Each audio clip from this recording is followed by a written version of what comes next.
Welcome back to Humboldt State tonight. Joined now by Marissa Slattery of the HSU Lady Lumberjacks softball team.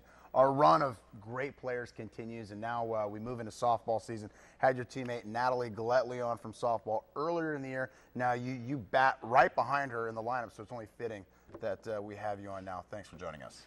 Thank you. All right, Marissa, tell us about the Lady Jacks. You guys last year coming off a national championship. What was your off season like getting ready for this year? We had 6 seniors come back this year, so we're all hitting pretty well right now. There's about 4 of us hitting over 400. So. What's it like though, expectation-wise? Last year, you were a great team, but a national championship's always out there. Now as a defending champion, how much different is that? I don't think it's that much different. We lost like one major role on our team, but I think we're doing pretty well right now with their hitting. Yeah, pretty major role, Lizzie Prescott. By the way, did you see that tattoo in the paper the other day? What do you think of that tattoo she got? We got to get a picture of that, by the way. Anyways, Lizzie Prescott got a national championship tattoo. Did you get one of those? No. Maybe 09 one if No. For a repeat? No tattoos for me. And no tattoos, period? No. That's good. It's nice to know those girls are still out there. Not against Lizzie, but I mean that's a lot of commitment right there, isn't it? Yeah. Did you say anything to Lizzie? No, I just told her it was cool. She likes it, so good for her. Well, that is good. She likes it. All right, Lizzie Prescott. That is the major cog you have to replace. Kind of a major deal. What do you think about the crew you have right now trying to replace one of the best pitchers of all time? Well, they're still young players. Like, they're still getting to know the program and everything. So Lizzie stepped up real big in her senior year, so I'm pretty sure they'll step up too. Now, of course, Marissa is the catcher, so I'm sure you know the pitchers a little more closer than the rest of the team. So what's it like when you catch Lizzie Prescott for all these years? I mean, she's going to make those big pitches. What's the adjustment like for you, remembering that is not Lizzie Prescott on the mound? Last year I just had to get ready to jump up for the rise ball. And now this year I have to make sure I stay low and dig out more balls than before. So is that tougher for you? Kind of.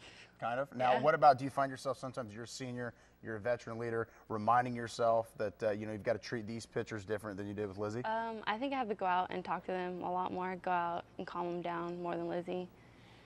I don't know.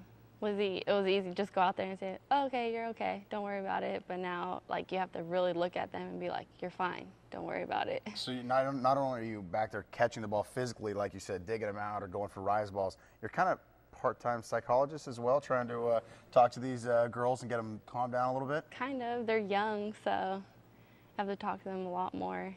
What do you say to calm down a pitcher? I mean, I know you kind of mentioned that there, but, let's say somebody's struggling on the mound, the bases are loaded, it's a big game. This is a new position for them. I'm sure Coach Cheek maybe squawking to him out of the box, because Coach Cheek, from what I understand, will let people know what he thinks. But yeah. So take me through that. Somebody's struggling on the mound, maybe hearing it. I just go out there and tell them, like, just pitch your pitch, like, go out, pitch your best pitch. You have your defense behind you. We'll work for you, so don't worry about it. If you get a ground ball, we'll get them out. Don't worry. All right, what's the best part of your game? You're leading the conference in a ton of hitting statistics and all these great numbers on the offensive end, but where are you at your best? Is that behind the plate or at the plate? No. You don't know? Come on. No. You don't have to. Don't be shy. You're on the television now. You can tell people what you think. I guess with catching, I can see pitches a lot better, so I can put catching into hitting. I don't know. Makes you a smarter hitter. Yeah. Okay. Probably. Now, does Coach Cheek ever let you call pitches? Sometimes. Sometimes? Yeah. Is that like up 10-1 or in a 0-0 game? Will he? If I know, like, the situation, or if the coaches are talking and I have to hurry up and rush, I just give them their best pitch or whatever. So. Okay, and at the same token, when you're behind the plate, do you think as the hitter to maybe outsmart them?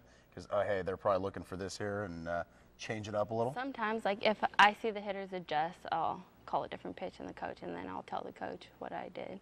All right, now, how did you get into catching anyways? I mean, let's be honest, we're on TV. Marissa, very pleasant-looking girl. I mean, catcher, you think of somebody. I mean, you're going to be taking a lot of hits and baseball bats and stuff. I mean, it's kind of a tough person's position. How'd you get into that?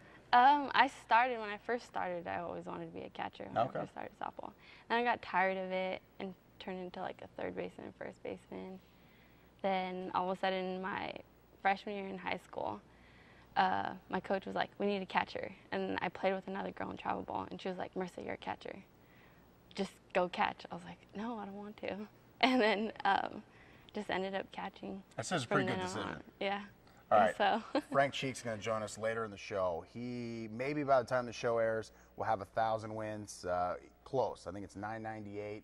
You may or may not be going to Western Oregon. Nevertheless, you will be home this weekend.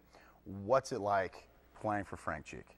I think it's an honor to play for him, especially with a person with that many accolades and stuff. But I hope we have it for a home game. I really want it for a home game instead of a away game, but...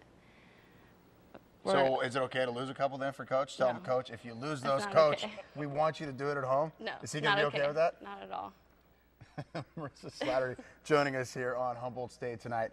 Frank Cheek, we know about the legend, and we see him on the TV show. He's a dynamic guy, and you think about 1,000 wins. How lucky do you feel that you're going to be on that team that not only gets him a national championship, but all those great athletes, all those great teams, you may be a part of his most memorable and biggest milestone win? I don't know, it's a lot of fun just being here and playing for him. We're not a losing team, and that's pretty much fun. What would you say to him? How do you congratulate a guy who's won more games than just about anybody, and definitely here at Humboldt State, unsurpassed? I don't know. Just talk to Coach. All right, well, I'll have to ask him a little later. All right, real quick, Marissa, you guys, I'm sure, you keep splitting at home. You got to start winning more games. I'm sure Coach has let you know. How do you guys feel right now as we're kind of in the middle of the season, working your way towards the postseason? I think we're doing okay right now. I think we have to stay more mentally tough on home games. I don't know what it is from home games and away games. I mean, too many boys at the game? I mean, what's the problem? What's going on with these home games? Keeping you guys not so focused? I really don't know.